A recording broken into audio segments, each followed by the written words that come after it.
बंधुओं, कादंबरी कथामुख की प्रस्तुति पूर्ववर्ती वीडियो में प्रारंभ की गई थी। उसका अगला भाग इस वीडियो के माध्यम से प्रस्तुत है। राजा शूद्रक के बारे में बता रहे थे हम कि राजा शूद्रक थे, वे कैसे थे। इस प्रक्रम में हमने 8-10 वाक्य तो आपको बता दिए थे और शेष अब प्रस्तुत हैं। स राजा शूद्रक गंगा प्रवाह इव आसीत, वह गंगा के प्रवाह की तरह था। तो गंगा का प्रवाह क्या होता है?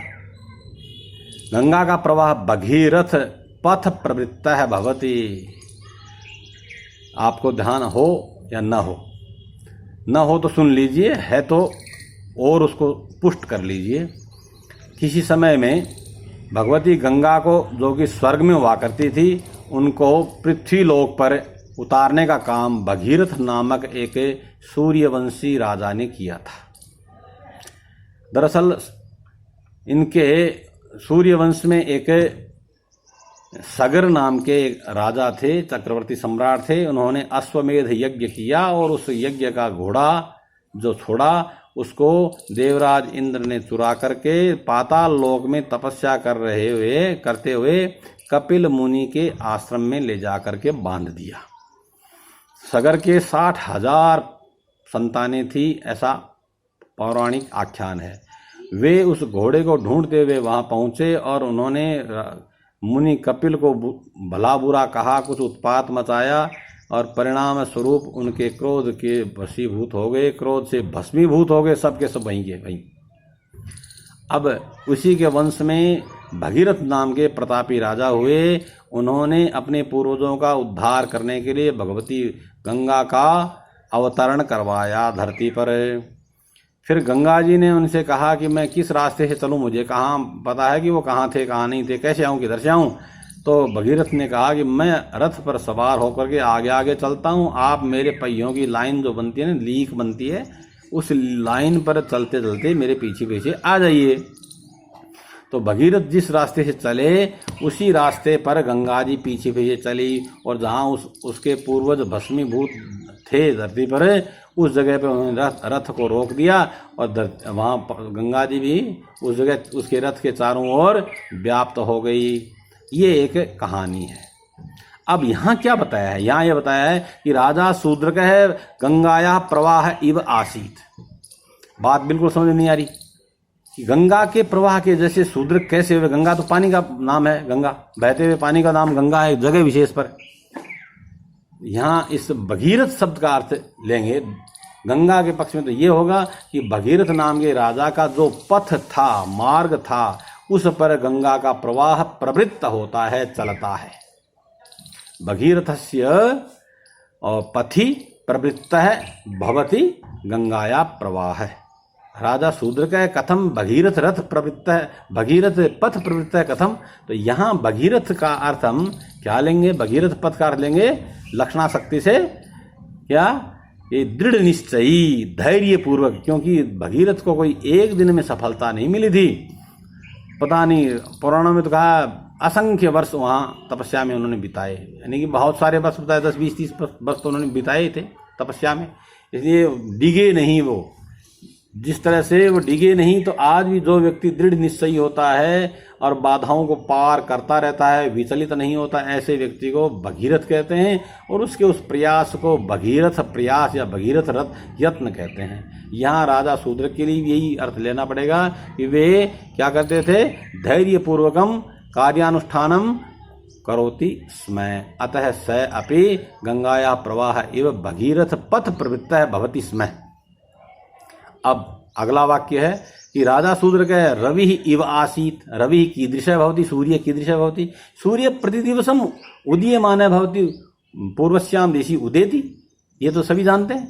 यही यहाँ लिखा है कि प्रतिदिवस उपजायमानोदयः भवति रवि। प्रतिदिवसम उपजायमानः उदयः यस्य तथा भूतः भवति सूर्यः। प्रतिदिन उदय होता है, उदयाचल पर सूर्य दिखाई पड़ते हैं। और राजा शूद्रक भी प्रति दिवस उपजायमान उदय आसीत, प्रति दिवसम प्रतिदिनम उपजायमान संपद्यमान आसीत किम उदय। यहाँ राजा के पक्ष में उदय का अर्थ लेंगे अभ्युदय, उन्नति।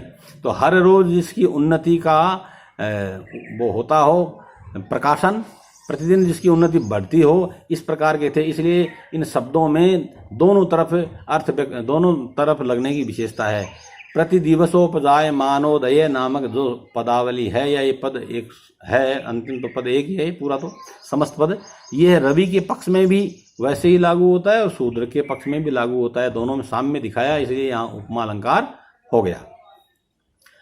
फिर मेरु इव, सुमेरु नाम का एक पर्वत है, तो मेरु इव आसी शूद्र के किस मामले में? सकल उपजीव्यमान पादच्छाय।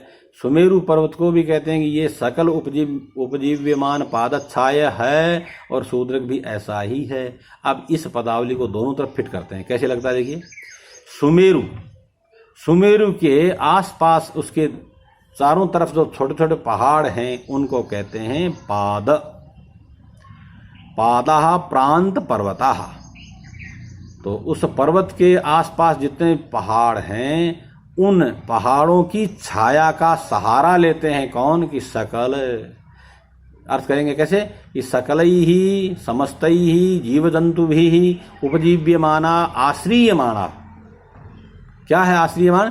पादानाम छाया यस्य, जिस पर्वत सुमेरु के क्या करते हैं? सुमेरु पर्वत के पादों की छाया, यानी छोटे पर्वतों की छाया का सहारा लेते हैं कौन? सब लोग, सभी जीव जंतु। ऐसा होता है सुमेरु पर्वत। सकलई ही उपजीव्यमाना, सकलई ही आश्रीयमाना, सबके द्वारा सहारा ली जाती है, जिसके पादों की छाया, जिसके छोटे पर्वतों की छाया का सहारा सब लेते हैं, ऐसा सुमेरु हो गया। और स राजा शूद्र के भी तथा भूत आसीत, वो कैसे हुआ? उसके लिए वह सकलई ही समस्तई ही जनई ही उपजीव्यमाना आश्रीयमाना कौन? पादयो छाया, उसके पैरों की छाया। छाया का मतलब यहाँ ठंड यानी अनातप नहीं, यहाँ लेंगे छाया का मतलब है कांति। जिसके पैरों की कांति, जिसके चरण कमल की कांति का सहारा लेते हैं सभी लोग। सभी प्रणाम करना यहाँ अभिप्राय व्यंग्य के रूप में निकलता है, तो सभी लोग उसको प्रणाम करते थे। तो वह कैसा हुआ राजा? सकलोपजीव्यमान पादच्छाय आसीत। किसके जैसा हुआ?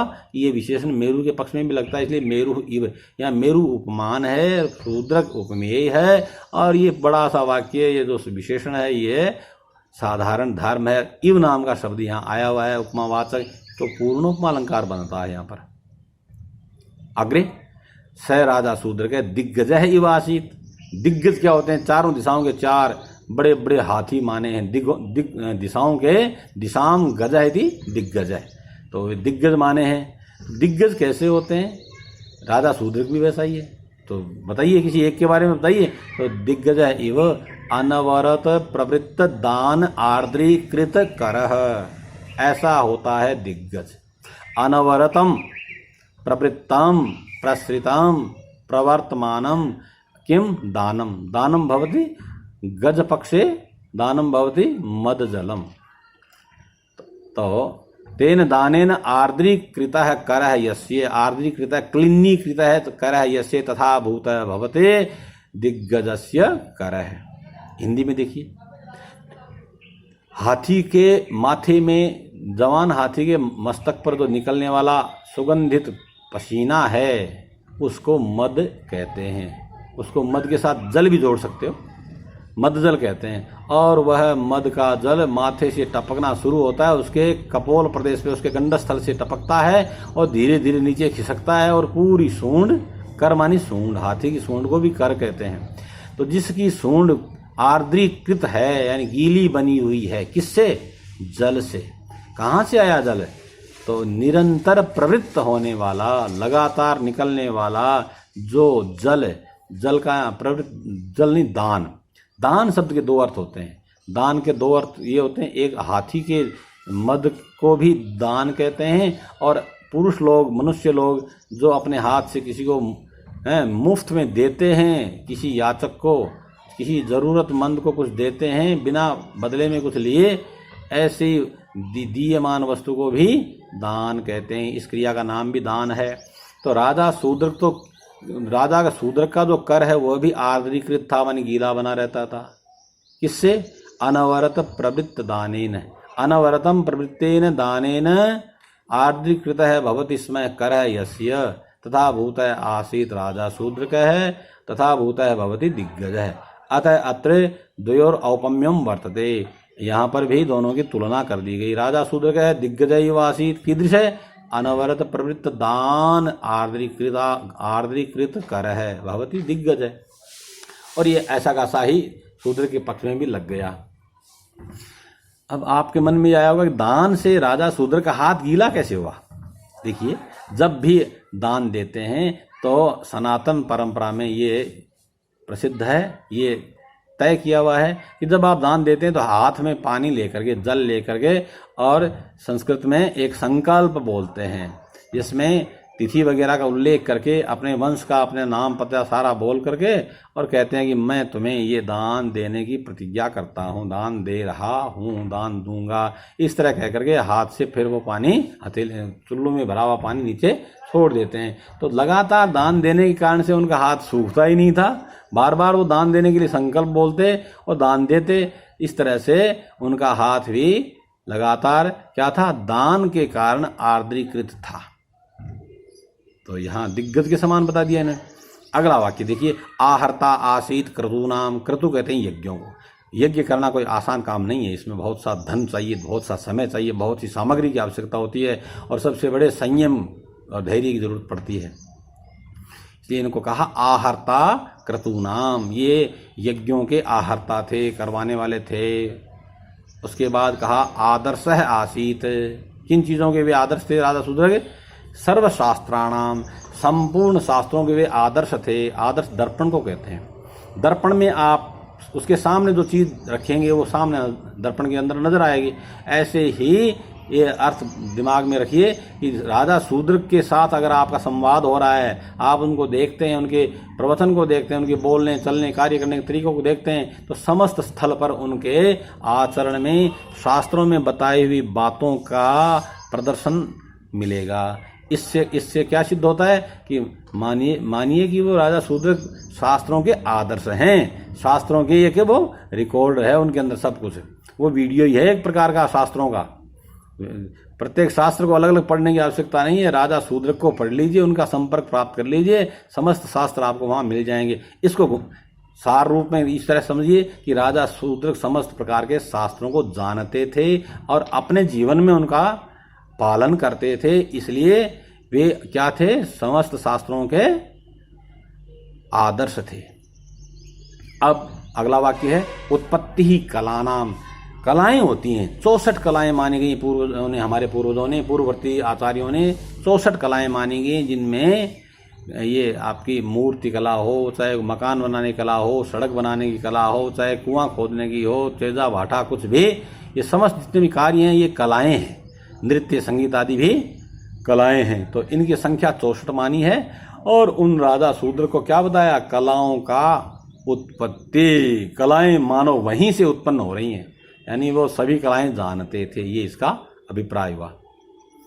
राजा शूद्र का है कुल भवनम आसीत गुणानाम, जितने गुण होते हैं मनुष्य में होने वाले जो गुण हैं, अच्छाइयाँ हैं, उन अच्छाइयों के वे कुल भवन थे, यानी कि अच्छाइयाँ रूपी जो मनुष्य हैं, और उन मनुष्यों को एक जगह रहना होता है, सारे एक परिवार के हैं इसलिए एक जगह रहेंगे, तो वह खानदानी उनका मानो घर है। जैसे एक परिवार है जिसमें दादा परदादा पोता पड़पोता सड़पोता जितने भी हैं, वो जितने जीवित मनुष्य हैं वो सब के सब यदि संयुक्त परिवार के रूप में कहीं रहते हैं तो वो क्या होगा? बड़ा सा मकान होगा, बड़ा सा भवन होगा।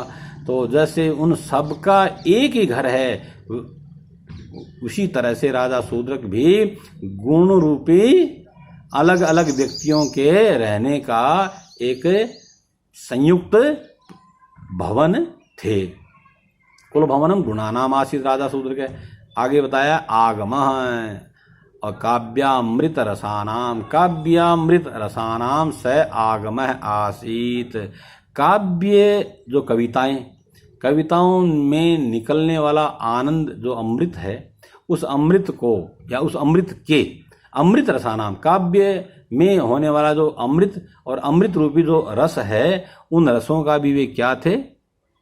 वे आगम थे, उत्पत्ति भूमि थे। अर्थात वे कविताएं रचने वाले थे, उनको आधार मान करके लोग कविताएं रचते थे, इसलिए काव्यामृत रसों के भी वे आगम थे, उत्पत्ति भूमि थे।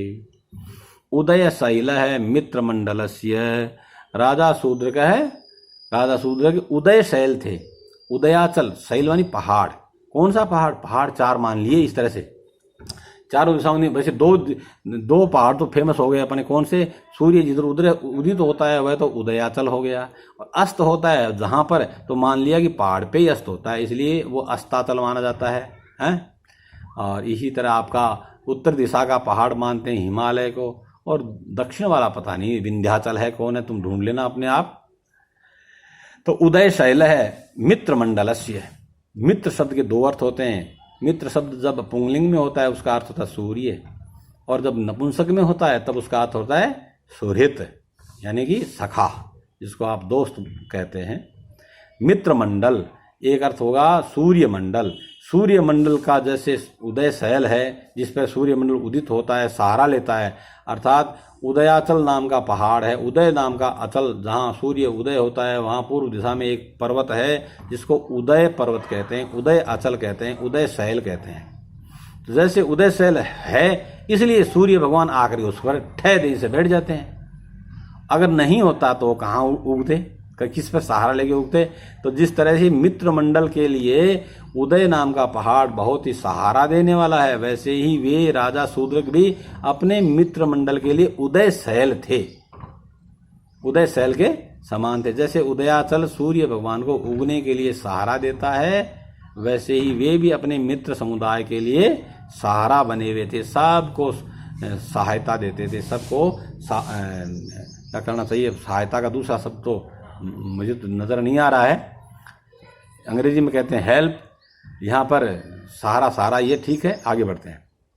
उत्पात केतु और अहित जनस्य। अहित जन कौन होते हैं? अहित कहते हैं शत्रु को, जो हित नहीं करे, हित नहीं चाहे आपका, वह शत्रु होता है, उसको अहित जन कहते हैं। अहित जनस्य कृते राजा शूद्र का कीदृश आसीत उत्पात केतु, उत्पात धूमकेतु। अब यहाँ मान्यता रही है कि जब जब आकाश में धूमकेतु नाम का एक पुच्छल तारा होता है वो दिखाई पड़ता है तो पृथ्वी पर उसका बुरा असर अवश्य होता है। अब इससे कहानी ये जुड़ गई बात, क्या जुड़ गई कि जब उत्पात केतु यानी धूमकेतु नजर आया तो निश्चित रूप से वह कोई न कोई उत्पात करेगा, कोई न कोई विनाश लीला रचेगा, कोई न कोई आपत्ति आएगी। तो किसी चीज को देख करके, किसी अपशकुन को देख करके आपको लग जाता है कि ये तो अब होने वाला है, बिगड़ने वाला है काम। हमने जो सोच रखा है वो काम बिगड़ता कब है? जब आपको कोई अपशकुन नजर आता है, जो मानते हैं उनके लिए तो होता ही है। तो अपशकुन जैसे क्या होता है, अपशकुन विनाश का सूचक होता है, वैसे ही वे राजा शूद्रक भी एक तरह से विनाश के सूचक थे, यानी उत्पात केतु थे।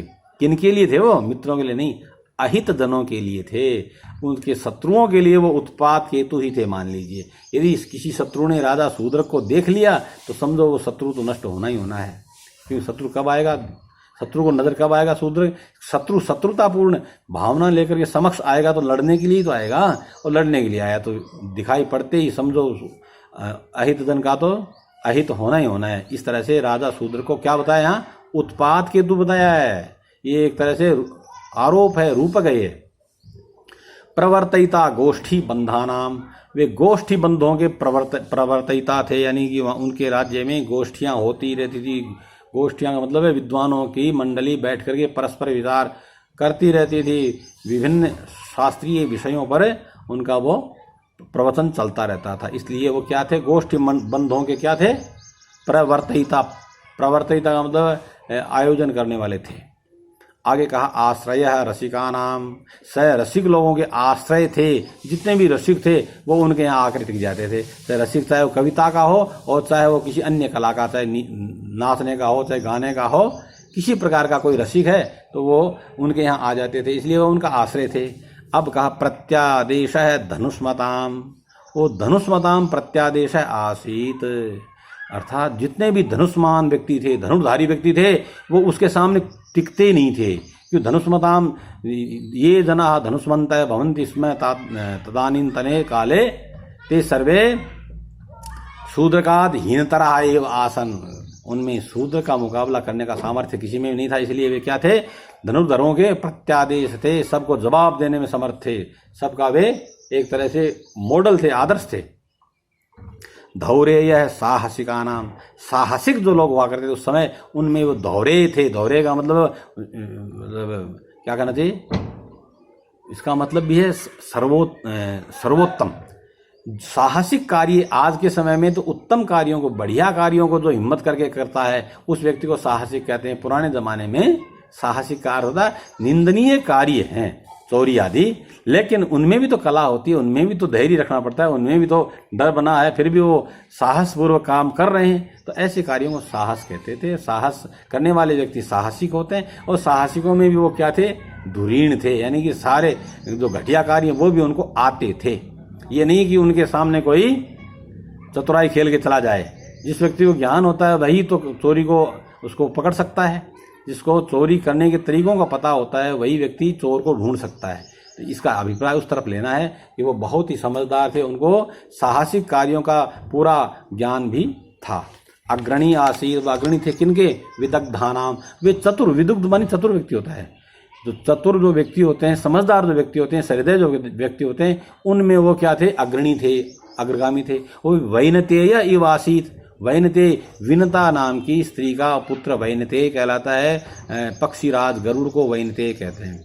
और वैनते के समान वे क्या थे, विनता आनंद जननय, विनतानंद जननय भवति वैनतेय।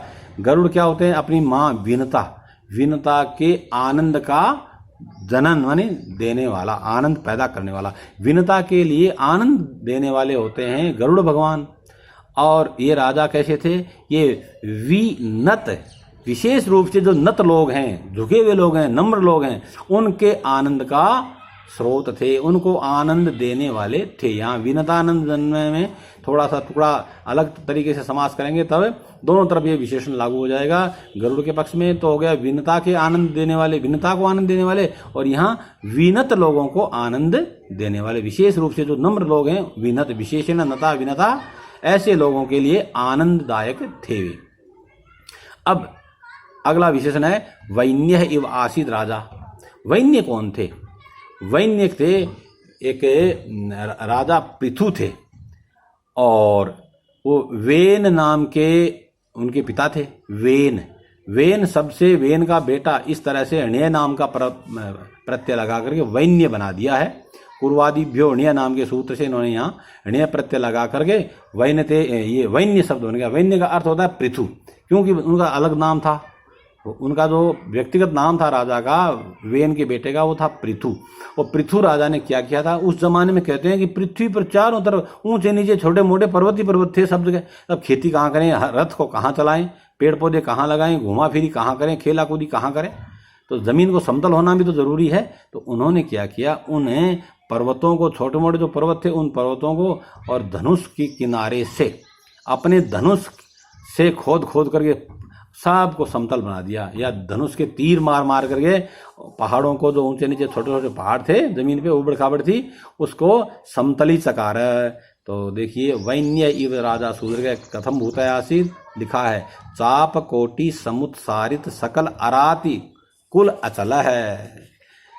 राजा पृथु ने अराति, अराति मानी शत्रु, अरातियों का कुल, और कुल रूपी, अरातियों का कुल रूपी अचल, अरातियों का समुदाय रूपी जो अचल, अचल का अर्थ यहाँ पर पहाड़ न लेकर के जो बाधक हैं, उन्नति में जो बाधक हैं, रास्ते में जो बाधक हैं, उनको हटाया। किसने, शूद्रक ने। कैसे हटाया, किससे हटाया, कि चाप की कोटि से।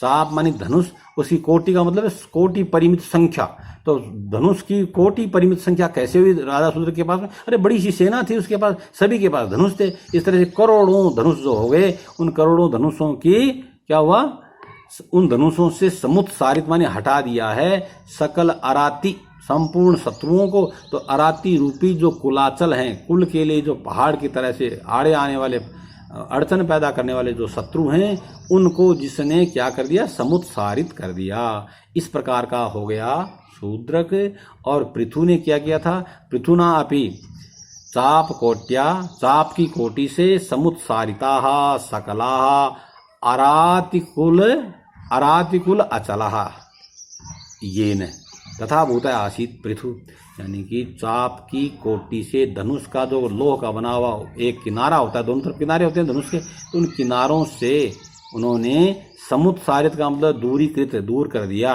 किसको? सकल मानी सारे के सारे, सकलाः अरातयः एव कुलाचलाः, अराति रूप शत्रु रूप जो कुलाचल हैं, महेंद्राचल आदि पर्वत थे उस समय, उन सब को समतल बना दिया, इस तरह का। और आगे 3 जो पद आए वह राजा शूद्र को नाम है, ये कम से कम 36 बार बता चुका हूं मैं। तो शूद्र नाम के राजा इस प्रकार के थे। अब शेष अगले वीडियो में देखेंगे।